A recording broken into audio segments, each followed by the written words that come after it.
વડોદરાના દેરણા ગામમાં આવેલા જય અંબે યુવક મંડળ દ્વારા સ્થાપિત ગણેશજીનો આ તહેવાર બંને ધર્મના લોકો સાથે મળીને હર્ષોલ્લાસથી ઉજવી કોમી એકતાનું ઉદાહરણ આપી રહ્યા છે।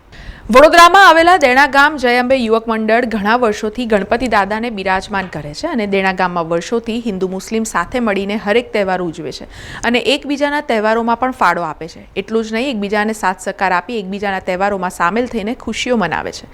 આ યુવક મંડળ 30 થી 35 વર્ષ જૂનું છે અને વર્ષોની પ્રણાલી હવે આજની યુવા પેઢી આગળ ધપાવી રહી છે।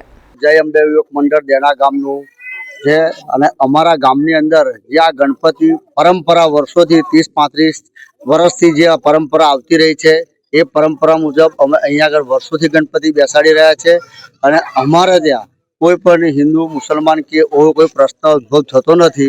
અમારો તહેવાર હોય તો એ લોકો આવે છે, અમારો તહેવાર હોય તો એ લોકો આવે છે, અમારો અને એમનો તહેવાર હોય તો અમે જઈએ છીએ। પણ વર્ષોથી જે પરંપરા આવી છે અમારા ગામમાં આજ સુધી હજુ સુધી કંઈ થયું નથી। અમે એવી જ અપેક્ષા રાખીએ છીએ, પણ અમારું આ દેરણા ગામનું જય અંબે યુવક મંડળ તરફથી આ અમારું છે। અમે વર્ષોથી ગણપતિ બેસાડીએ છીએ। અમે એની પૂજા પાઠ 10 દિવસ કરીએ છીએ।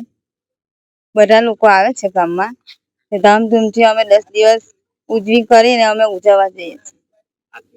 અમે આરતી કરીએ, બધા ભેગા થાય, છેલ્લા દિવસે ગરબા રમીએ, ગણપતિ સારી રીતે અમે ઉજવણી કરી રહીએ। બધા નાના નાના ભૂલકાઓ પણ આવે છે, તેમાં નાચવાનું કૂદવાનું બહુ મજા આવે છે। છેલ્લા દિવસે અમે ધામધૂમથી તલાવમાં વરાવા જઈએ છીએ।